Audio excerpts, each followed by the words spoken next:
Hello friends, welcome to K Guru academy. இந்த video பதிவில் நம்ம பார்க்க போகிறது என்ன அப்படின்னா, 6ஆம் வகுப்பில் இருக்கக்கூடிய 2வது பருவத்தில் உள்ள 3வது யூனிட். ஸோ இந்த யூனிட்டை நம்ம வந்து நியூ சிலபஸை பேஸ் பண்ணி எப்படி படிக்கணும் அப்படிங்கிறத பார்க்க போகிறோம். ஸோ இதுலேருந்து எப்படிலாம் கொஸ்டின் கேட்பாங்க அப்படிங்கிறதையும் நம்ம பார்க்க போகிறோம். ஓகேவா?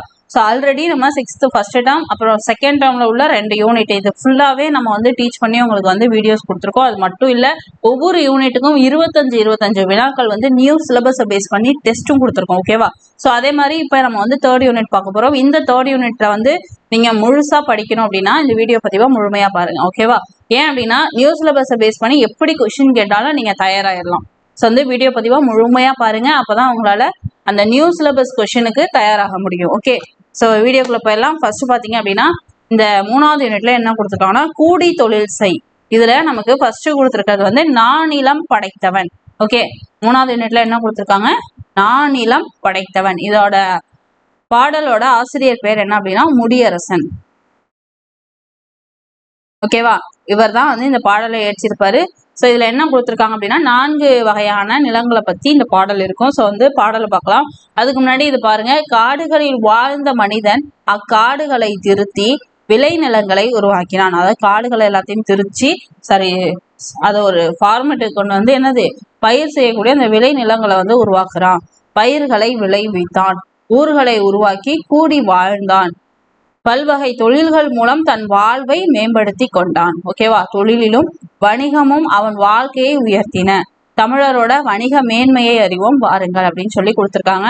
ஸோ இது எதுக்காக நான் ரீட் பண்ணேன்னா, உங்களுக்கு வந்து ஏதாவது ஒரு வாக்கியத்தை எடுத்து சொற்களை ஒழுங்குபடுத்தி சொற்றொடராக்குக அப்படின்னு கேட்கலாம். ஓகேவா? ஸோ இதில் பாருங்க, ரொம்ப ரொம்ப முக்கியமான ஒரு பாயிண்ட் நான் சொல்றேன். இதுக்கு முன்னாடி நீங்க இந்த பாயிண்ட்டை கவனிச்சிருக்கீங்களா அப்படிங்கிறத கமெண்ட்ஸ்ல சொல்லுங்க. ஓகேவா? என்ன அப்படின்னா 4 வகையான நிலங்களை பத்தி முடியரசன் சொல்லியிருக்காரு. ஓகேவா? சோ இந்த 4 வகையான நிலங்கள் என்ன அப்படிங்கிறது ரொம்ப முக்கியம். குறிஞ்சி, முல்லை, மருதம், நெய்தல். பாலைய பத்தி அவர் சொல்லல. ஓகேவா? அது ஒரு பாயிண்ட். இன்னொன்னு என்னன்னா, இந்த ஆர்டரையும் பார்த்துக்கணும். பாருங்க, என்ன ஆர்டர்? முல்லை, மருதம், குறிஞ்சி, நெய்தல். இந்த வரிசையில தான் அவர் சொல்லியிருக்காரு. ஸோ அதுவும் ரொம்ப முக்கியம். நீங்க இங்கே பார்த்துட்டு குறிஞ்சி, முல்லை, மருதம், நெய்தல்னு போற்றக்கூடாது. இது வந்து அவர் சொன்ன ஆர்டர் கிடையாது. ஸோ முடியரசன் 4 வகையான நிலங்களை எப்படி வகைப்படுத்திருக்காருங்கிறது ரொம்ப முக்கியம். முல்லை, மருதம், குறிஞ்சி, நெய்தல். இது ரொம்ப ரொம்ப முக்கியம். நோட் பண்ணிக்கோங்க. ஓகேவா? சரி, ஓகே. இப்போ வந்து பாடல் வரிகளை ஃபர்ஸ்ட்ல இருந்து பார்க்கலாம். ஓகே, ஃபர்ஸ்ட் வரி பாருங்க. கல்லெடுத்து முள்ளெடுத்து காட்டு பெருவழியை மல்லெடுத்த திண்டோல் மரத்தால் பலப்படுத்தி ஊராக்கி ஓங்கும் நகராக்கி நாடென்ற பேராக்கி வாழ்ந்த பெருமை அவன் பெற்றான். அதாவது கல்லெடுத்து முள்ளெடுத்து காட்டு பெருவழிய, அதாவது காடு மாதிரி இருக்கக்கூடிய அதாவது முல்லை நிலத்தை மல்லெடுத்த திண்டோல் மரத்தால், மரம்னா எனது வலிமையால வளப்படுத்தி ஊராக்கி அது ஒரு ஷேப்பு கொண்டு வரான். ஊராக்கி ஓங்கும் நகராக்கி நாடு அப்படிங்கிற அந்த ஒரு ஷேப்புக்கு கொண்டு வரான். எனது நாடென்ற பேராக்கி வாழ்ந்த பெருமை அவன் பெற்றான். மனிதன் வந்து என்ன பண்ணியிருக்கான்?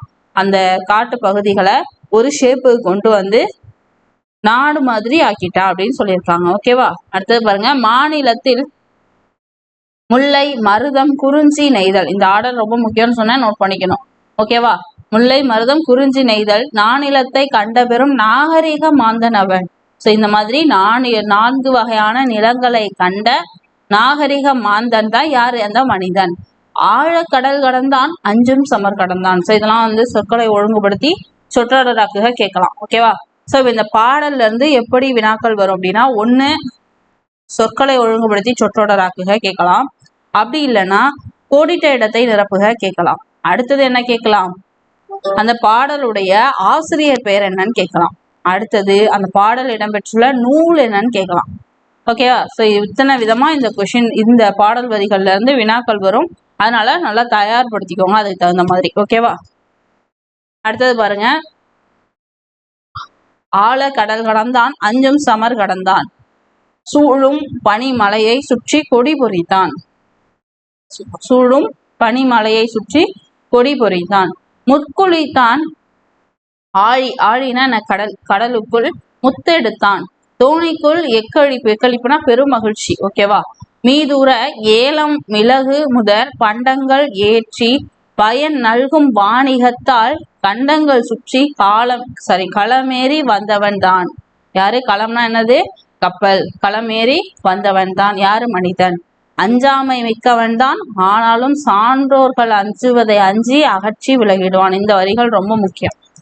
யார் இந்த அஞ்சாமை, அதாவது பயம்னா என்னன்னே தெரியாதவன் தான், ஆனாலும் சான்றோர்கள் படித்தவர்கள் அஞ்சுவதை அஞ்சி அகற்றி விளக்கிடுவான். ஓகேவா?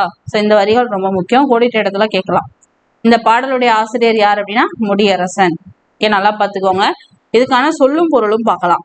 மல்லெடுத்த அப்படின்னா என்ன? மல்னா வலிமை, வலிமை பெற்ற அப்படின்னு அர்த்தம். சமர்னா என்னது? போர் அப்படின்னு அர்த்தம். நல்கும் அப்படின்னா தரும். கழனி அப்படின்னா வயல். மரம்னா என்னது? வீரம். மரம்னா என்னது? வீரம். எக்கழி இப்ப நான் சொன்னேன் இல்லையா? பெரும் மகிழ்ச்சி. களம்னா கப்பல். ஆழி அப்படின்னா என்னது? கடல். ஸோ இதெல்லாம் நல்லா பார்த்துக்கோங்க. ரொம்ப ரொம்ப முக்கியம். நிறைய தடவை ரிப்பீட்டடா கேட்டிருக்காங்க.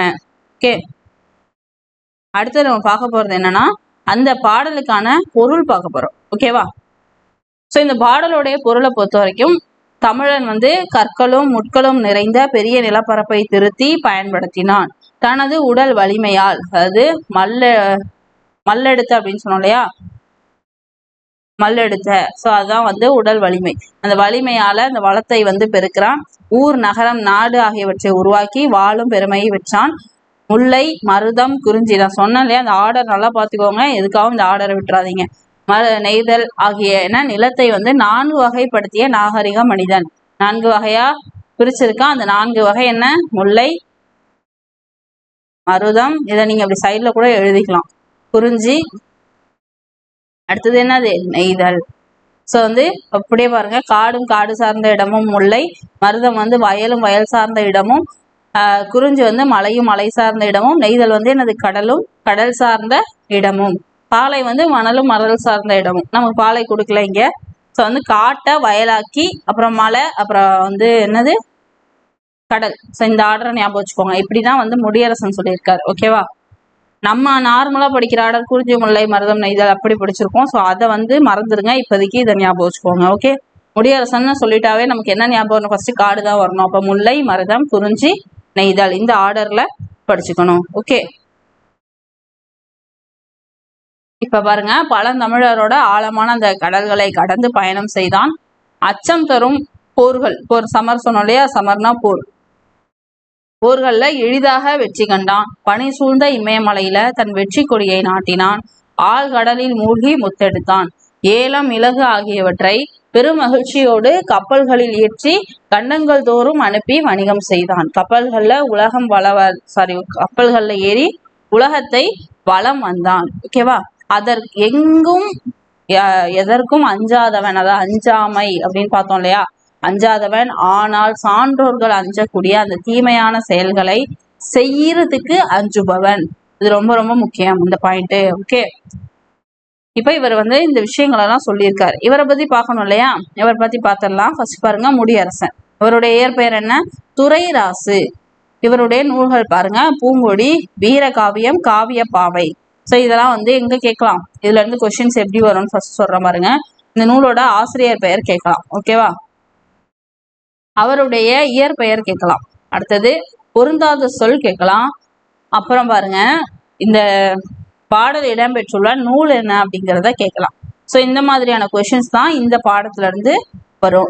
இந்த பாக்ஸ்ல இருந்து வரும். ஓகே, இவருடைய நூல்கள் பாருங்க, பூங்கொடி, வீரகாவியம், காவிய பாவை முதலிய நூல்களை எழுதியிருக்காரு. திராவிட, ரொம்ப ரொம்ப முக்கியம், திராவிட நாட்டின் வானம்பாடி அப்படின்னு சொல்லி பாராட்டப்பட்டவர் யார் அப்படின்னா முடியரசன். ஓகேவா?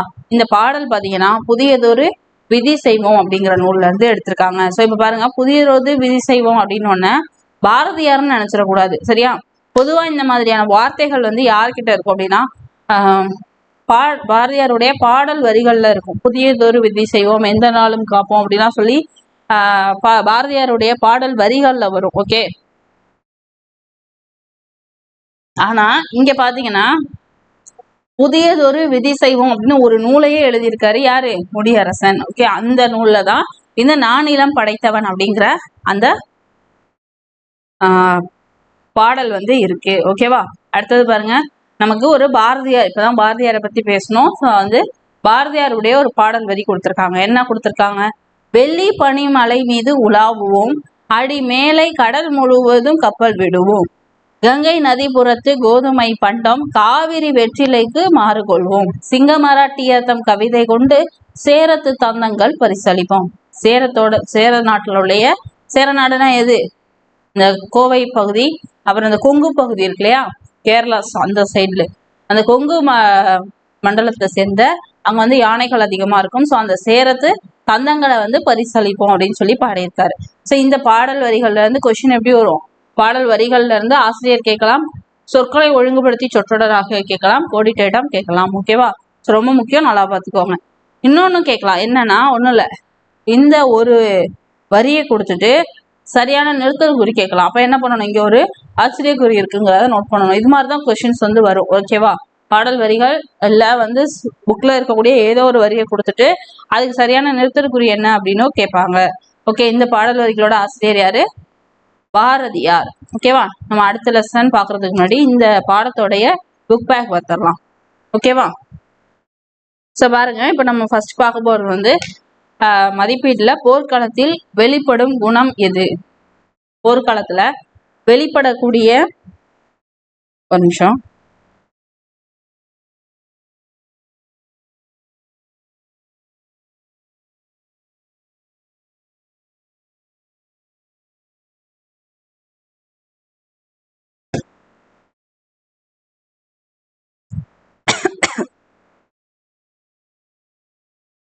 ஓகே கொஸ்டின்ஸ் பாருங்க. ஃபர்ஸ்ட் நமக்கு என்ன கொடுத்துருக்காங்க அப்படின்னா, ஸோ வந்து எதுக்காக நம்ம புக் பேக் பார்க்குறோம், நம்ம ஆல்ரெடி சொல்லியிருக்கோம். உங்களுக்கு வந்து புக் பேக்ல இருந்து ஸ்ட்ரைட்டாகவே வந்து கொஸ்டின்ஸ் வரும் அப்படின்னு சொல்லிட்டு, அதனால நீங்க அதுக்கும் தயாரா இருக்கணும். அதனால நம்ம வந்து எல்லா புக் பேக்கையும் பார்த்துட்டு இருக்கோம். ஓகேவா? ஸோ இதுல ஃபர்ஸ்ட் நம்ம பார்க்க போறது என்ன? போர்க்களத்தில் வெளிப்படும் குணம் இது வீரம். ஓகேவா? மகிழ்ச்சி, துன்பம், அழுகை கிடையாது, வீரம். அடுத்தது பாருங்க, கல்லெடுத்து என்னும் சொல்லை பிரித்து எழுத கிடைப்பது என்ன? கல் பிளஸ் எடுத்து அப்படிங்கிறது தான் வரும். ஓகேவா? நானிலம் என்னும் சொல்லை பிரித்து எழுத கிடைப்பது என்ன? நான்கு நிலம். ஓகேவா? ரெண்டாவது உள்ளதுதான் வரும். நாடு என்ற இதை சேர்த்து எழுதணும் அப்படின்னா என்ன வரும்? டூவும் ஏவும் இந்த இடத்துல என்னவாயிரும்? இந்த இடத்துல நிறைய விதிகள் அப்ளை பண்ணதுக்கு அப்புறமா நாடு என்ற அப்படின்னு வந்துடும். ஓகேவா? டூவும் ஏவும் சேர்ந்தா வராது, இன்னும் சில விதிகள் அப்ளை பண்ணதுக்கு அப்புறமா தான் நாடு என்ற அப்படிங்கிற அந்த வார்த்தை வரும். அடுத்தது பாருங்க, களமேறி. இது கரெக்டா இது ரெண்டோட சேர்ந்துடும். ஏன்னா இங்க ஒரு மெய் எழுத்து இருக்கு, இங்க உயிர் எழுத்து இருக்கு. அப்ப உடல் மேல் உயிர் ஒன்றுதல் இயல்பேங்கிற விதிப்படி இது என்னவாயிடும்? களமேறி அப்படின்ற அந்த வார்த்தை உருவாயிடும். ஓகேவா? ஸோ ஓகே ஃப்ரெண்ட்ஸ், இப்போ நம்ம வந்து ஃபர்ஸ்ட் இந்த செயல் பகுதிக்கான புக் பேக் வந்து பார்த்தாச்சு. இதுல வேற என்ன இருக்கு அப்படின்னா, எதுகை முனை தான் இருக்கு. ஸோ முதல் எழுத்து இரண்டாம் எழுத்து உங்களுக்கு தெரியும், அதை வந்து அந்த பாடலை வச்சு என்ன வருங்கிறத நோட் பண்ணிடுங்க. ஓகேவா? அடுத்தது பாருங்க, கடலோடு விளையாடு. நம்ம பார்க்க போறது என்னது? கடலோடு விளையாடு அப்படிங்கறதான் பார்க்க போறோம். ஸோ இதுல நமக்கு என்ன கொடுத்துருப்பாங்க அப்படின்னா, முழுக்க முழுக்க பாத்தீங்கன்னா ஒவ்வொரு மனிதர்களும் வந்து வேலை செய்யும் பொழுது களைப்பு தெரியாம இருக்கிறதுக்காக பாடல்களை பாடுவாங்க. அப்படி பார்க்கும் பொழுது இங்க கடல்ல மீன் பிடிக்கும் பொழுது மீனவர்கள் பாடக்கூடிய ஒரு பாடல். ஸோ அது வந்து வாய்மொழி இலக்கியமா இருக்கும். அந்த வாய்மொழி இலக்கியம் நமக்கு கொடுத்துருக்காங்க. அதுக்கு தலைப்பு என்ன கொடுத்துருக்காங்க? கடலோடு விளையாடு அப்படிங்கிற அந்த தலைப்பை கொடுத்துருக்காங்க. ஓகேவா? ஸோ பார்க்கலாம். ஃபர்ஸ்ட் பாருங்க, பாடல் மனிதருக்கு மகிழ்ச்சியை தருகிறது, அசதியை போக்குகிறது. நான் சொன்னேன் இல்லையா, களைப்பு தெரியாம இருக்கிறதுக்காக தான் மோஸ்ட்லி இந்த மாதிரியான பாடல்களை பாடியிருப்பாங்க. ஓகே, உழைக்கும் தொழிலாளர்கள் களைப்பு தெரியாமல் இருக்க பாடி மகிழ்கிறார்கள். வாட்டும் வெயிலையும் தாக்கும் புயலையும் தன் கூட்டாளிகளாக்கி கொண்டு மீன் பிடிப்பவர்கள் யாரு? மீனவர்கள். அம்மீனவர்களின் பாடலை கேட்போம் வாருங்கள் அப்படின்னு கொடுத்துருக்காங்க. ஓகே, நம்ம பார்க்கலாம். வெடிவெள்ளி நம் விளக்கு ஐலசா. ஸோ இந்த பாடலை பொறுத்த வரைக்கும் இந்த ஐலசான்ற வார்த்தையை வச்சுட்டு நீங்க ஈஸியா கண்டுபிடிச்சிடலாம் இது இந்த பாடத்துல தான் இருக்குன்னு. ஆனா அவ்வளவு எளிமையாவா உங்களுக்கு கொஸ்டின் கேட்க போறாங்க? யோசிச்சு பாருங்க. அதனால மோஸ்ட்லி இதுல கொஸ்டின்ஸ் எப்படி இருக்குன்னு பாத்தீங்கன்னா, விடிவெள்ளி அவங்களுக்கு என்னவா இருந்தது, வெறிகடல் அவங்களுக்கு என்னவா இருந்தது, ஸோ அடிக்கும் மழை என்னவா இருந்தது, இப்படிதான் கொஸ்டின்ஸ் வந்து வரும். ஓகேவா? அதனால ரொம்ப முக்கியம், எல்லா வரிகளையும் நல்லா படிக்கணும். இதுல வந்து பொருந்தாத இணை கேட்கலாம், அப்புறம் வந்து பொறுத்துக கேட்கலாம். ஓகேவா? அதுக்கு தகுந்த மாதிரி ப்ரிப்பேர் பண்ணிக்கோங்க. ஓகே, ஃபர்ஸ்ட் பாருங்க, விடிவெள்ளி, அதாவது வானத்துல இருக்கக்கூடிய அந்த விடிவெள்ளி அவங்களுடைய விளக்கா இருந்தது அப்படின்னு சொல்றாங்க. விடிவெள்ளி நம் விளக்கு ஐலசா, விரிகடலே பள்ளிக்கூடம் ஐலசா, அடிக்கும் அலை நம் தோழன் ஐலசா, அருமை மேகம் நமது குடை ஐலசா, வெண்மணலே பஞ்சுமெத்தை ஐலசா, விண்ணிலிடி காணும் கூத்து ஐலசா, பாயும் புயல் நம் ஊஞ்சல் ஐலசா, பனிமூட்டம் உடல் போர்வை ஐலசா, காயும் கதிர் சுடர் கூரை ஐலசா, கட்டுமரம் வாழும் வீடு ஐலசா, மின்னல் வரி அரிச்சுவடி ஐலசா, பிடிக்கும் மீன்கள் நம் பொருட்கள் ஐலசா, முழு நிலவே கண்ணாடி ஐலசா, மூச்சடக்கும் நீச்சல் யோகம் ஐலசா, தொழுவானம் பெருவானம் தொறும் தலைவன் பெருவானம் ஐலசா, துணிவோடு தொழில் செய்வோம் ஐலசா. ஸோ இந்த ஐலசான்ற வார்த்தையை விட்டுருங்க, மீதி இருக்கக்கூடியது நல்லா படிச்சுக்கோங்க. ஓகே, ஸோ பாருங்க, இதுக்கான பொருள் சொல்றேன், பாடலுடைய பொருள் சொல்றேன். ஓகேவா? ஃபர்ஸ்ட் பாத்தீங்கன்னா என்ன கொடுத்துருக்காங்க, அவங்களுடைய விடி வெள்ளி, வானத்துல இருக்கக்கூடிய அந்த விடி வெள்ளி அவங்களுடைய விளக்கா இருக்கு அப்படின்னு சொல்லியிருக்காங்க. ஓகேவா? விண்மீன்கள் இருக்கு, விடிவெள்ளினா என்னது, விண்மீன்கள், அது வந்து அவங்களுக்கு விளக்கா இருக்கு. அடுத்தது பாருங்க, விரிந்த கடல் அவங்களுக்கு என்னவா இருக்கு, பள்ளிக்கூடமா இருக்கு. ஏன்னா அந்த கடல் தான் நிறைய விஷயங்களை அவங்களுக்கு சொல்லி தருது. அடுத்தது கடலுடைய அடிக்கக்கூடிய அந்த அலை, அந்த அலை தான் அவர்களுடைய தோழனா இருக்கு, தோழனா இருந்து அவங்களோட விளையாடுது அப்படிங்கிற மாதிரி கொடுத்துருக்காங்க. அடுத்தது பாத்தீங்கன்னா மேகம், வானத்துல இருக்கக்கூடிய மேகம் வந்து அவங்களுடைய குடையா இருக்கு. வெண்மணல், அந்த பீச்ல எல்லாம் மணல் இருக்கும் இல்லையா, ஸோ அந்த வெண்மணல் வந்து அவங்களுக்கு என்னவா இருக்கு, பஞ்சுமெத்தையா இருக்கு. வெண்மையான அந்த மணல் வந்து படுத்துறவங்கக்கூடிய பஞ்சுமெத்தையா இருக்கு. அது மட்டும் இல்ல, வானத்துல இருக்கக்கூடிய அந்த இடி, விண்ணில் வரக்கூடிய இடி அவங்களுக்கு காணக்கூடிய கூத்து, அதாவது ஒவ்வொருத்தரும் இந்த கூத்தெல்லாம் நிகழ்த்துவாங்க இல்லையா, கூத்துக்கலையெல்லாம், ஸோ அது மாதிரி வானத்துல இருக்கக்கூடிய அந்த இடி தான் அவங்களுடைய கூத்தா இருக்கு அப்படின்னு சொல்றாங்க. அடுத்தது பாருங்க, பாயக்கூடிய அந்த புயல், கடல்ல புயல் வரும் இல்லையா, அந்த புயல் அவங்களுக்கு ஊஞ்சலா இருக்கான், அவங்க அதை என்ஜாய் பண்ணி ஊஞ்சலாடுறாங்களா இங்கிட்ட அங்கிட்டுமா, அதுதான் கொடுத்துருக்காங்க. அடுத்தது பனிமூட்டம், மேகம் வந்து குடை, பனிமூட்டம் என்னது, உடலுக்கு பொருத்தக்கூடிய போர்வையா இருக்கு.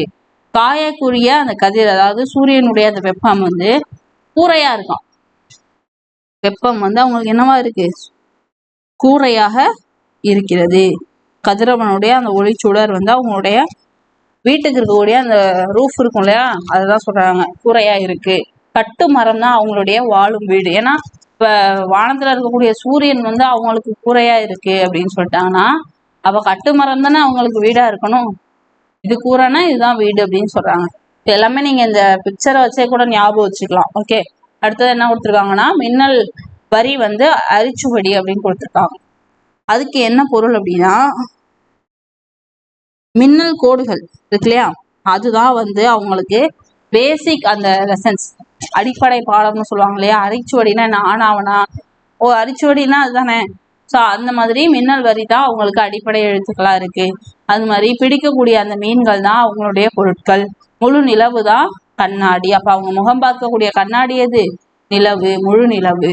அப்ப சூரியன் என்னது, கூரை, மேகம் என்னது, குடை, இது பனிமூட்டம் என்னது, போர்வை, மூச்சடக்கும் நீச்சல், அவங்க மூச்சடக்கி நீச்சல் அடிப்பாங்க இல்லையா, அதுதான் வந்து யோகம், அவங்க செய்யக்கூடிய யோகாசனா. ஸோ அது மட்டும் கிடையாது, அவங்க தொழக்கூடிய அந்த தலைவன் வந்து யாருன்னா பெருவானம், வானத்துல இருக்கு, வானம் தான் அவங்களுடைய தலைவன். துணிவோடு தொழில் செய்வோம்னு சொல்லியிருக்காங்க. ஸோ இதுல பாருங்க, ரொம்ப ரொம்ப முக்கியம், எதை வேணாலும் பொறுத்துக்க கொடுக்கலாம், பொருந்தாத இணையும் கொடுக்கலாம். ஓகேவா? அதனால ரொம்ப முக்கியம். நான் இப்ப சொன்னதை அடிக்கடி ரிவிஷன் பண்ணிக்கோங்க. ஓகே, இப்ப நான் சொன்ன விஷயங்கள் தான் அதோட சொற்பொருள்ல இருக்கும், சொல்லும் பொருளும் பார்க்கலாம். ஓகேவா? கதிர்ச்சுடர் அப்படின்னா நான் சொன்னேன் இல்லையா, சூரியனுடைய அந்த ஒளி, கதிரவனின் ஒளி. மின்னல் வரி, மின்னல் கோடு அப்படின்னு அர்த்தம். அரிச்சுவடினா அகரவரிசை எழுத்துக்கள், சொன்னாலும் ஆகனா அவனா எழுத்துக்கள், அதுதான். அடுத்தது பாருங்க, அந்த பாடலுடைய பொருள் கொடுத்துருக்காங்க. இது நான் சொன்ன விஷயங்கள் தான் அப்படியே உங்களுக்கு இருக்கும், நீங்க வேணா ஒரு டைம் ரீட் பண்ணிக்கோங்க. இதை ஏன் நான் உங்களை ரீட் பண்ண சொல்றேன்னா, இங்க பாருங்க, இந்த செமிகோலன்லாம் இடையில இடையில வந்திருக்கு இல்லையா, ஸோ இதெல்லாம் நீங்க கொஞ்சம் கவனிச்சு பார்க்கணும். ஏன்னா நிறுத்தல் குறி நம்ம கொஸ்டின்ல இருக்கு சிலபஸ்ல. ஓகே, அடுத்தது பாருங்க, இப்ப நம்ம கொடுத்துருக்கக்கூடிய இந்த பாடல் வந்து கடல் சார்ந்த ஒரு பாடல், அதனால நம்ம திணையை பத்தி பார்க்க போறோம். நெய்தல் திணை. நெய்தல் திணைனா என்ன, நிலம். நெய்தல் நிலம் என்ன, கடலும் கடல் சார்ந்த இடமும் தான் நெய்தல் நிலம். நெய்தல் நிலத்து மக்களை நம்ம என்னன்னு சொல்லுவோம் அப்படின்னா, பரதவர், பரத்தியர் அப்படின்னு சொல்லுவோம். நெய்தல் நிலத்தை சேர்ந்தவர்கள் செய்யக்கூடிய தொழில் என்ன அப்படின்னா, மீன் பிடிப்பாங்க, அப்புறம் வந்து உப்பு விளைவிப்பாங்க. உப்பு விளைவித்தலாம் என்னன்னா, அந்த கடல்ல இருக்கக்கூடிய அந்த தண்ணிய பாத்தி கட்டி அதை வந்து வயல்ல எப்படி நாத்து நட்டு ஒரு பயிரை வந்து உற்பத்தி செஞ்சு அவங்க விளைவிக்கிறாங்களோ அதே மாதிரி உப்பையும் வந்து அப்படிதான் அவங்க தயாரிப்பாங்க. ஓகேவா? அதுதான் உப்பு விளைவித்தல். அடுத்தது அவங்க நெய்தல் திணை சார்ந்த பூ என்னன்னு கேட்டா தாழம்பூ. ஸோ இதை நல்லா நோட் பண்ணிக்கோங்க. இது மாதிரி அங்கங்க நெய்தல், முல்லை இதுக்கெல்லாம் கொடுத்துருப்பாங்க. இதெல்லாம் நீங்க தனியாகவும் படிச்சிட்டீங்கன்னா தான் சேர்த்து படிக்கும் போது உங்களுக்கு டிஃப்ரென்ஷியேட் பண்ணி படிக்க ஈஸியா இருக்கும். ஓகேவா? எல்லாம் சேர்த்து அங்க படிச்சுக்கலாம் அப்படின்னு விட்டுட்டு மட்டும் போயிடாதீங்க. ஸோ இது இங்க நெய்தல் இருக்கு, அது மாதிரி 10th முல்லை இருக்கும். அங்கங்க இருக்கக்கூடியதை இப்பவே படிச்சிருங்க. ஓகே. அடுத்தது பாருங்க, இந்த பாடல் சார்ந்த நூல்களில என்ன கொடுத்துருக்காங்கன்னா, உழைக்கக்கூடிய மக்கள் தன்னுடைய களைப்பை மறக்க உற்சாகத்துடன் பாடக்கூடிய பாடல் தான் நாட்டுப்புற பாடல் ஆகும். காதால் கேட்டு வாய்மொழியாகவே வழங்கப்பட்டு வருவதால் இத வாய்மொழி இலக்கியம் அப்படின்னு சொல்றோம். ஏற்றப்பாட்டு, ஓடப்பாட்டு முதலான தொழில் பாடல்களும் விளையாட்டு பாடல்கள், தாலாட்டு பாடல்கள் முதலியனும் இந்த நாட்டு பாடல்கள்ல அடங்கும். இந்த பாடல்கள் எல்லாத்தையும் தொகுத்தவர் யார் அப்படின்னா சு. சக்திவேல் அப்படிங்கிறது தான் ரொம்ப ரொம்ப முக்கியம். தொகுத்து அவர் என்ன பண்ணிருக்காருன்னா நாட்டுப்புற இயலாய்வு அப்படிங்கிற நூல்ல வச்சிருக்காரு. ஸோ அவர் வந்து இப்ப உங்களுக்கு இதுல இருந்து கொஸ்டின் என்ன கேட்கலாம், நாட்டுப்புற இயல் ஆய்வு அப்படிங்கிற நூலை தொகுத்தவர் யார் அப்படின்னு கேட்கலாம். ஓகேவா? சு. சக்திவேல். இன்ஷியலையும் பார்த்துக்கணும், ஏன்னா இன்ஷியலை மாத்தி வேற ஏதாவது கொடுத்தாலும் உங்களுக்கு ஆன்சர் பண்ண தெரியணும். ஓகே. அடுத்தது பாருங்க, வேற என்ன இருக்கு? அவ்வளவுதான். புக் பேக் போயிடலாமா? கதிர்ச்சுடர் என்னும் சொல்லை பிரித்து எழுத கிடைப்பது. கதிர் சுடர் அப்படிங்கிறத பிரிச்சோம் அப்படின்னா என்ன வரும்? கதிர் சுடர் அப்படின்னு வரும். ஓகேவா? அது சேரும் பொழுதுதான் இந்த இடத்துல சூக்கு இனமான இச்சு வந்து உருவாகும். அடுத்தது மூச்சு அடக்கி, இதை பிரிச்சோம் அப்படின்னா என்ன வரும்? மூச்சு அடக்கி அப்படிங்கிறத பிரிச்சோம் அப்படின்னா மூச்சு பிளஸ் அடக்கி அப்படின்னு வரும். ஃபர்ஸ்ட் உள்ளதுதான் வரும். ஓகே. அடுத்த கொஸ்டின், பெருமை பிளஸ் வானம் என்பதனை சேர்த்து எழுத கிடைக்கக்கூடிய சொல் என்னன்னா பெருவானம் அப்படின்னு வரும். ஓகே.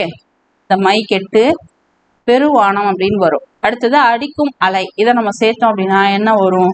அடிக்கும் மலைன்னு வரும். இந்த இம்மும் ஆவும் சேர்ந்து மாவா மாறிடும். ஓகே. ஸோ இது கிளியரா இருக்கும்னு நினைக்கிறேன். அடுத்து பாருங்க, நான் சொன்னேன் இல்லையா இந்த பாடல் வரிகள்ல இருந்து பொறுத்துக கேட்பாங்க அப்படின்னு சொல்லி கொடுத்துருக்காங்க பாருங்க. விடிவெள்ளி என்னவா இருந்துச்சு? விளக்கா இருந்தது. மணல் பஞ்சு மெத்தையா இருந்தது. புயல் ஊஞ்சலாக இருந்தது. பனிமூட்டம் போர்வையாக இருந்தது. அப்படியே நான் இன்னும் சில விஷயங்கள் சொல்றேன், ஞாபகம் வருதான்னு பாருங்க. மேகம் என்னவா இருந்தது? குடையாக இருந்தது. அடுத்தது வானம்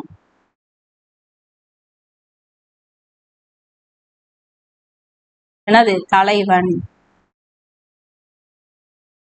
அடுத்தது இன்னும் என்ன கேட்கலாம்? விரிகடல் என்னவா இருந்தது? பள்ளிக்கூடம். வேற என்ன கேட்கலாம்? வெண்மணல், அதான் இதுல இருக்கா? இல்லை, மணல். வெண்மணலுக்கு பதிலாக தான் இங்க மணல்னு இருக்கு. ஓகே. நீச்சல்,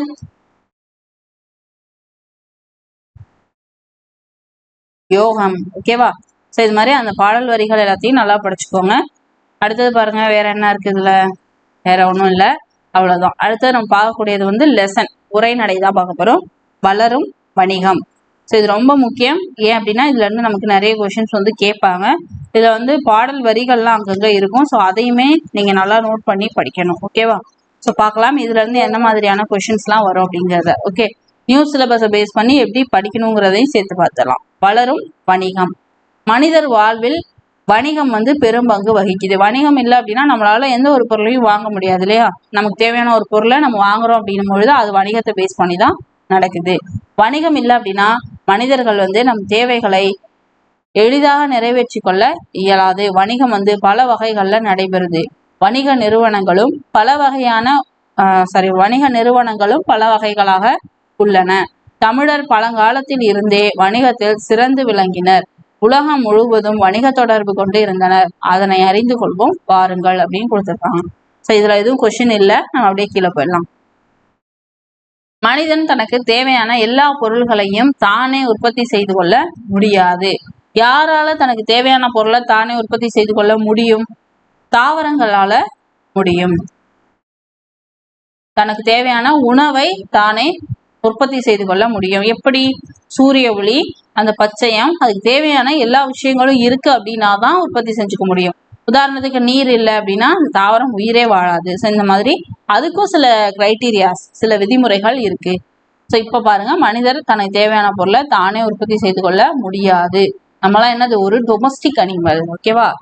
தனக்கு தேவையான சில பொருள்களை உற்பத்தி செய்யும் பிறரிடமிருந்து சில பொருள்களை யார்கிட்ட இருந்து வாங்குவோம், யார்கிட்ட இருக்கோ அவங்கள்ட்ட இருந்து வாங்குவோம் இல்லையா, அதுதான் கொடுத்துருக்காங்க. தான் உற்பத்தி செய்யும் பொருள்களின் சிலவற்றை பிறருக்கு விற்பான். அதாவது மற்றவங்கள்ட்ட இருந்து நம்ம சிலதை வாங்கிப்போம், நம்மள்ட்ட இருக்கிறத மற்றவங்களுக்கு கொடுத்துப்போம். ஸோ இதெல்லாம் பண்டமாற்று வணிகம் அப்படின்லாம் நம்ம முன்னாடி சொல்லுவோம். அது அப்படியே நாளடைவில் என்னவாயிருச்சு, பணமா மாறிடுச்சு.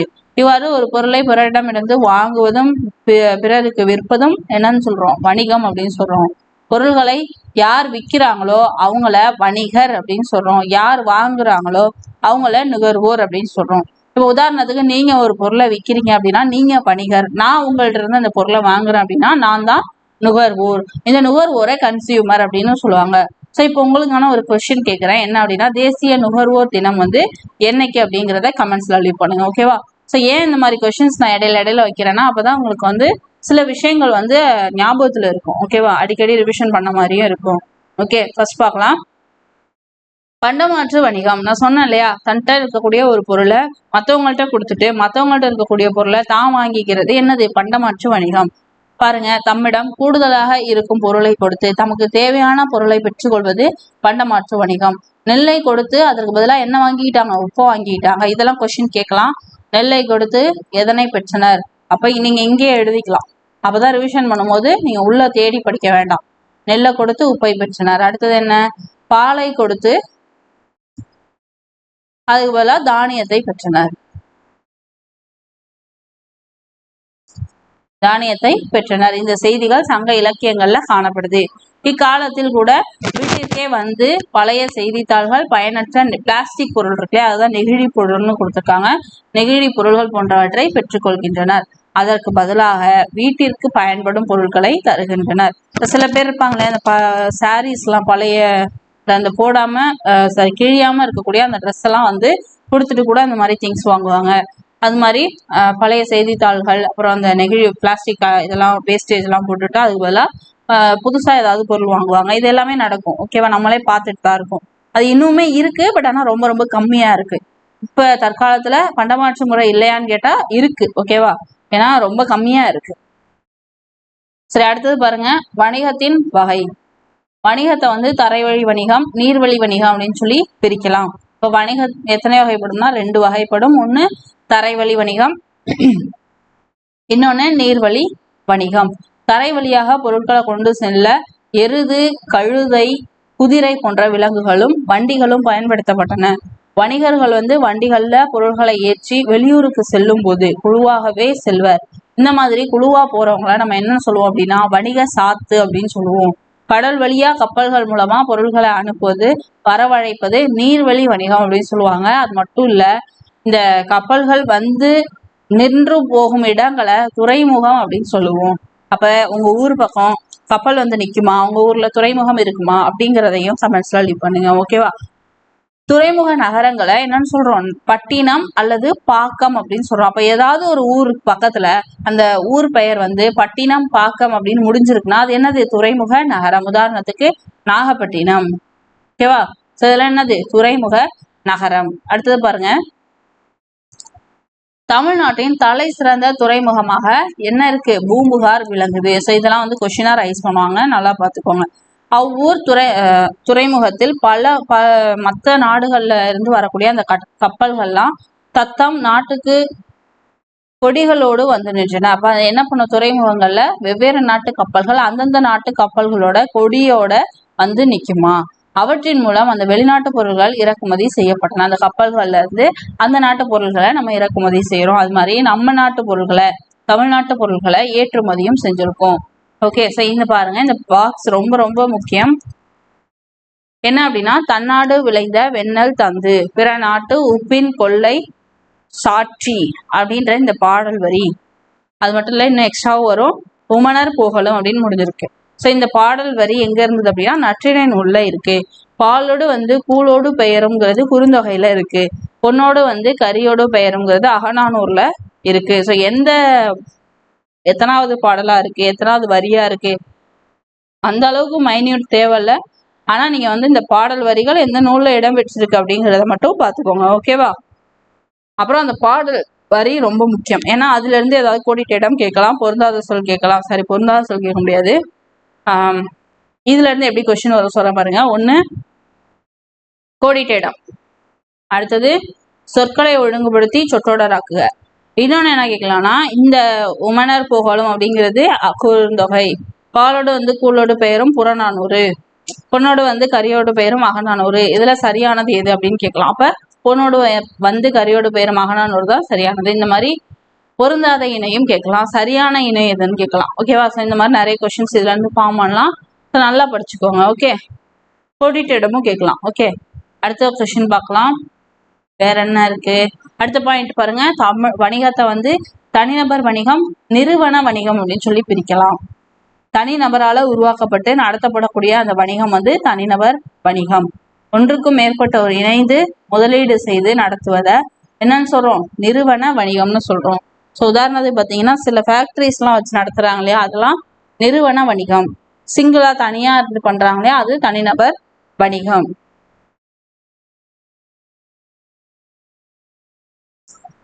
அடுத்தது சிறு வணிகம். நம் அன்றாட தேவைகளான பால், கீரை, காய்கறிகள் போன்றவற்றை விற்பனை செய்பவர்கள் சிறு வணிகர்கள் ஆவர். இவர்கள் சிறு முதலீட்டில் பொருள்களை வாங்கி வந்து வீதிகளில் வைத்து விற்பனை செய்வர். தலையில் சுமந்து சென்று விற்றல், தரைக்கடை அமைத்து விற்றல், தள்ளுவண்டி மூலம் விற்றல் போன்ற முறைகளில் சிறு வணிகம் நடைபெறுகிறது. சிறு வணிகர்கள் நுகர்வோரிடம் நேரடி தொடர்பு கொள்பவர்கள் ஆவர். இந்த சிறு வணிகர் தான் நம்ம டே டு டே லைஃப்ல அதிகமா ஃபேஸ் பண்றோம். ஓகேவா? அடுத்தது பாருங்க, பெருவணிகம். பெருந்தொகையை முதலீடு செய்து பொருள்களை அதிக அளவில் திரட்டி வைத்து விற்பனை செய்வது பெருவணிகம். ஹோல்சேல் சொல்றாங்க இல்லையா, அதுதான் இது. பெருவணிகர்கள் பொருள்களை உற்பத்தி செய்யப்படும் இடத்திலிருந்து மொத்தமாக கொள்முதல் செய்வர். அவற்றை சிறு வணிகர்களுக்கு விற்பனை செய்வர். பெருவணிகர்களுக்கு நுகர்வோருடன் நேரடி தொடர்பு இருப்பது அரிது. ரேரா தான் போய் ஹோல்சேல்ல வாங்குவாங்க இல்லையா. மோஸ்ட்லி வந்து சிறு வணிகர்கள்ட்ட தான் நுகர்வோருக்கு நேரடி தொடர்பு இருக்கும். அடுத்தது பாருங்க, ஏற்றுமதியும் இறக்குமதியும். ஒரு நாட்டில் உற்பத்தி செய்யப்படும் அந்த பொருட்களை பிற நாடுகளுக்கு அனுப்புவது ஏற்றுமதி. ஏற்றி அனுப்புறோம், ஏற்றுமதி, அவ்வளவுதான். மற்ற நாடுகள்ல இருந்து நம்ம வாங்கி இறக்கிக்கிறோம், அதனால அது இறக்குமதி. ஓகே, பிற நாடுகளிலிருந்து பொருட்களை வாங்குவது இறக்குமதி ஆகும். பழங்காலத்தில் தமிழ்நாட்டிலிருந்து தேக்கு, இது ரொம்ப முக்கியம், நோட் பண்ணிக்கோங்க. தேக்கு, மயில் தொகை, அரிசி, சந்தனம், இஞ்சி, மிளகு போன்றவை பிற நாடுகளுக்கு ஏற்றுமதி செய்யப்பட்டன. சீனத்திலிருந்து கண்ணாடி, கற்பூரம், பட்டு போன்றவை இறக்குமதி செய்யப்பட்டன. அரேபியாவில் இருந்து குதிரைகள் வாங்கப்பட்டன. ஓகேவா? இதெல்லாம் ரொம்ப முக்கியமானது. எங்க இருந்து என்ன ஏற்றுமதி செஞ்சாங்க, என்ன இறக்குமதி செஞ்சாங்க, அரேபியால இருந்து என்ன வாங்கினாங்க, சீனா, இதெல்லாம் ரொம்ப ரொம்ப முக்கியம். பொருந்தாதது கேட்கலாம். ஓகேவா? அதனால நல்லா பார்த்துக்கோங்க. அடுத்தது வணிகத்தில் நேர்மை. வணிகம் செஞ்சவங்க எந்த அளவுக்கு நேர்மையா இருந்திருக்காங்க அப்படிங்கிறத இதுல வந்து தெரிஞ்சுக்கலாம். ஸோ வந்து நம்மளுடைய இலக்கியங்கள் அதையும் சொல்லுது. பாருங்க, அக்கால வணிகர்கள் நேர்மையாக தொழில் செஞ்சிருக்காங்க அப்படிங்கிறத நம்மளுடைய தமிழ் இலக்கியங்கள் வந்து எடுத்துக்காட்டுது. உதாரணத்துக்கு எந்தெந்த நூல் அப்படின்னா ரொம்ப முக்கியம் திருக்குறளும், இன்னொன்னு என்னது பட்டினப்பாளையம். அப்ப நீங்க சைட்லயே எழுதிக்கலாம், என்னது வணிகருடைய நேர்மையை பத்தி சொல்லக்கூடியது. ஒண்ணு திருக்குறள், இன்னொன்னு பட்டினப்பாலை. ஓகேவா? அக்கால வணிகர்கள் நேர்மையாக தொழில் செஞ்சிருக்காங்க அது அப்படிங்கிறத இந்த ரெண்டு இலக்கியங்கள் தான் சொல்லுது. திருக்குறள்ல என்ன சொல்லியிருக்காங்க அப்படின்னா, வாணிகம் செய்வார்க்கு வாணிகம் பேணி பிறவும் தமபோல் செய்யின். இந்த திருக்குறள் வணிகர்களோட நேர்மையை பற்றி சொல்லுது. வணிகர்கள் பொருளை வாங்கும் போதும் உரிய அளவை விட அதிகமாக வாங்க மாட்டார்கள். பிறருக்கு கொடுக்கும் பொழுது அளவை குறைத்து கொடுக்க மாட்டார்கள். எனவே வணிகரை நடுவு நின்ற நன்னெஞ்சினோர் என்று பட்டினப்பாலை கூறுகிறது. ஸோ இந்த திருக்குறள் வணிகருடைய நேர்மையை பத்தி சொல்லுது. அது மாதிரி அவங்களோட அந்த அளவை வந்து குட்டிய குறைச்சோ, அதாவது ரொம்ப அதிகமா வாங்க மாட்டாங்க, அது மாதிரி குறைச்சு கொடுக்க மாட்டாங்க அப்படிங்கிறத பட்டினப்பாலை சொல்லுது. அவங்க நடுவு நிலைமையில இருப்பாங்க அப்படிங்கிறத பட்டினப்பாலையில சொல்லியிருக்காங்க. அடுத்தது பாருங்க, இணையவழி வணிகம். ஸோ இப்போ வந்து அதிக அளவுல இருக்கிறது என்னது, இந்த இ காமர்ஸ் தான். இணையவழி அதிகம் தான் இப்போ அதிகமாக இருக்கு. எதுக்கு எடுத்தாலும் ஆன்லைனான இன்டர்நெட் வழியா அமேசான், ஃப்ளிப்கார்ட், மீஷோ இப்படி நிறைய இணையவழி ஆப்ஸ் வந்து வந்துருச்சு. ஸோ வெப்சைட்ஸ், நிறைய வெப்சைட்ஸ் இருக்கு. ஒவ்வொரு பிராண்டோட ஓன் வெப்சைட்ஸுமே இருக்கு இல்லையா. ஸோ அது மூலியமா இப்போ வந்து பொருட்கள் வந்து வாங்கப்படுது அப்படிங்கிறது நமக்கே தெரியும். ஸோ அதுதான் கொடுத்துருக்காங்க. ஸோ எப்படி கொடுத்துருக்காங்க பாருங்க, வணிகம் வந்து பண்டைய காலத்துல இருந்த அந்த பண்டமாற்று முறையில இருந்து இப்ப இருக்கக்கூடிய அந்த இணையம் வழி வணிகம் வர டீட்டெயிலா கொடுத்துருக்காங்க. ஓகேவா. கடைகளுக்கு சென்று பொருள்களை வாங்க நேரம் இல்லாதவர்களுக்கு இணையவழி வணிகம் உதவுகிறது. இணையதளம் மூலம் பொருட்களை விற்பனை செய்யும் நிறுவனங்கள் பல உள்ளன. இவற்றின் இணையதள பக்கத்தில் நமக்கு தேவையான பொருள்களை பற்றிய விவரங்கள் இருக்கும். ஒரு வெப்சைட் ஓபன் பண்ணோம்னா என்ன இருக்கும், அந்த ப்ராடக்டை பற்றின டீட்டெயில்ஸ் எல்லாம் இருக்கும், டிஸ்கிரிப்ஷன் இருக்கும். அதை பத்தி எல்லாம் நம்ம பார்த்துட்டு ஸோ நம்ம அது வேணும்னா பர்ச்சேஸ் பண்ணுவோம் இல்லையா. நார்மலா இப்போ புக்கே வந்து நிறைய பேர் என்ன பண்றோம், வெப்சைட்ஸ்ல தான் ஆர்டர் பண்றோம். ஓகே. அடுத்தது பாருங்க, பொருள்களோட தரம், விலை, சிறப்பு ஆகியவற்றை பிற நிறுவன பொருட்களோடு ஒப்பிட்டு பார்க்கலாம். நமக்கு பிடித்த பொருட்களை நம் வீட்டிற்கே வரவழைக்கலாம். பொருள்களை பெற்றுக்கொண்ட பிறகு பணம் செலுத்தலாம். கேஷ் ஆன் டெலிவரி இருக்கே, அதுதான் சொல்லியிருக்காங்க. மின்னணு பரிமாற்றம் மூலம் ஜிபே, யூபிஐ எல்லாம் இருக்கு இல்லையா, இன்டர்நெட் பேங்கிங் அதெல்லாம் தான். ஸோ இந்த மாதிரி பரிமாற்றமும் செஞ்சுக்கலாம். வணிகம் பண்டமாற்று முறையாக தொடங்கியது, பணத்தை பயன்படுத்தும் முறையாக வளர்ந்தது. இன்று மின்னணு பரிமாற்றம் செய்யும் அளவுக்கு உயர்ந்துள்ளது. வருங்காலத்தில் வணிகத்தில் இன்னும் பல புதுமைகள் வரக்கூடும். இன்னும் எப்படி எல்லாமோ இனோவேஷன்ஸ் வந்து வரும்னு சொல்றாங்க. ஓகே. அடுத்தது பாருங்க,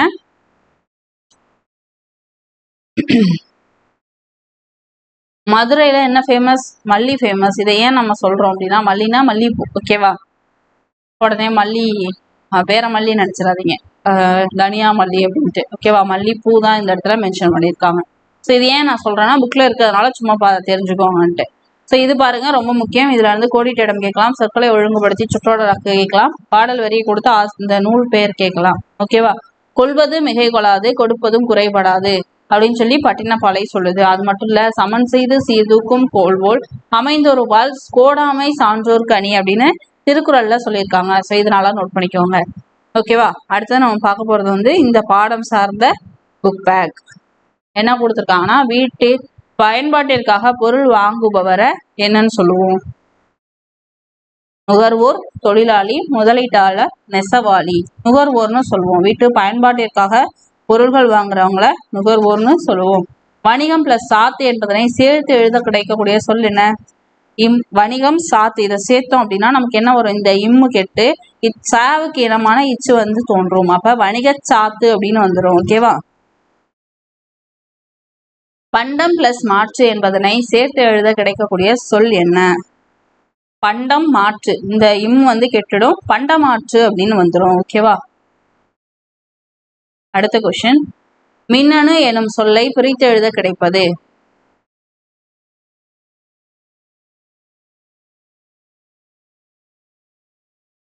என்ன வரும், மின் பிளஸ் அணு அப்படின்னு வரும். ஓகேவா. அடுத்தது விரிவடைந்த அப்படிங்கிற சொல்ல பிரிச்சோம் அப்படின்னா என்ன வரும், விரிவு அடைந்த அப்படின்னு வரும். ஓகேவா. அடுத்தது என்ன கொடுத்துருக்காங்க, சொற்றொடர் நமக்கு சிலபஸ்ல கிடையாது, சிறுவினா குருவினாலாம் நமக்கு வேண்டாம். அடுத்தது வேற என்ன இருக்கு, ஆங்கில சொல்லுக்கு இணையான தமிழ் சொல். ரொம்ப ரொம்ப முக்கியம், இது நமக்கு சிலபஸ்ல இருக்கு. என்ன இருக்கு, பிறமொழி சொல்லுக்கு தமிழ் சொல்ல மாத்து, இல்ல தமிழ் சொல்ல பிறமொழி சொல்ல மாத்து, ஆங்கில சொல்ல தமிழ் சொல்ல மாத்து, இப்படிலாம் கொடுக்கலாம். ஸோ இது நமக்கு சிலபஸ்ல இருக்கு. ஓகேவா. அது பார்க்கலாம். ஃபர்ஸ்ட் பாருங்க, கரன்சி நோட். இந்த மேல இருக்கு இல்லையா, இதுலதான் இதுக்கான ஆன்சர்ஸ் வந்து இருக்கும். கரன்சி நோட்டு, நோட்டுனா என்ன, பணத்தாள். அப்ப இது என்னது, பணத்தாள். அடுத்தது என்ன, பேங்க். பேங்க்னா என்ன, வங்கி. அடுத்தது செக்கு. செக்குனா என்ன, காசோலை.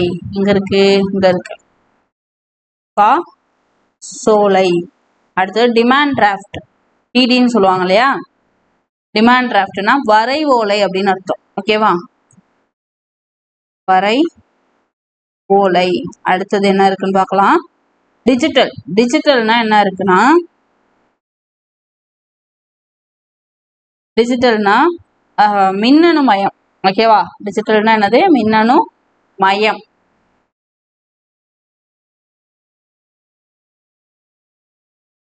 அடுத்தது என்ன இருக்கு? Debit card. டெபிட் கார்டுனா பற்று அட்டை.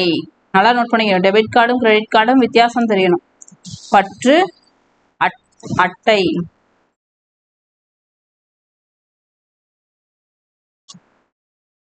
அடுத்தது என்ன இருக்கு? Credit card. கிரெடிட் கார்டுக்கு நீங்க எப்படி ஞாபகம் வச்சுக்கலாம்னா, ஃபர்ஸ்ட் நீங்க கிரெடிட் கார்டை பொறுத்த வரைக்கும் என்ன பண்ணுவீங்க? ஃபர்ஸ்ட் பேமெண்ட்டை பண்ணிட்டு அப்புறமா தான் அந்த கிரெடிட் கார்டுக்கு பேலன்ஸ் போடுவீங்க இல்லையா? ஆனா டெபிட் கார்டில் என்ன பண்ண முடியும்? அக்கௌண்ட்ல பேலன்ஸ் இருந்தாதான் நம்மளால அந்த டெபிட் கார்டை யூஸ் பண்ண முடியும். ஆனா கிரெடிட் கார்டு அப்படி கிடையாது. அக்கௌண்ட்ல நமக்கு பேலன்ஸ் இல்லைனாலும் கிரெடிட் கார்டை யூஸ் பண்ணி நம்மளால பணம் எடுக்க முடியும். அதுக்கு அர்த்தம் என்ன? நம்ம கடன் வாங்குறோன்றது தான் அர்த்தம். அப்ப கிரெடிட் கார்டு அப்படின்னா கடன் அட்டை அப்படின்னு ஞாபகம் வச்சுக்கோங்க. கடன் வாங்கக்கூடிய அட்டை. ஓகே. அடுத்தது ஆன்லைன் ஷாப்பிங். ஷாப்பிங் நமக்கே தெரியும், வணிகம். ஆன்லைன் ஷாப்பிங்னா இணையதள வணிகம். அடுத்தது கடைசியா இ காமர்ஸ். இ எலக்ட்ரானிக் அப்படின்ற மாதிரி வந்துருச்சா? அப்ப மின்னணு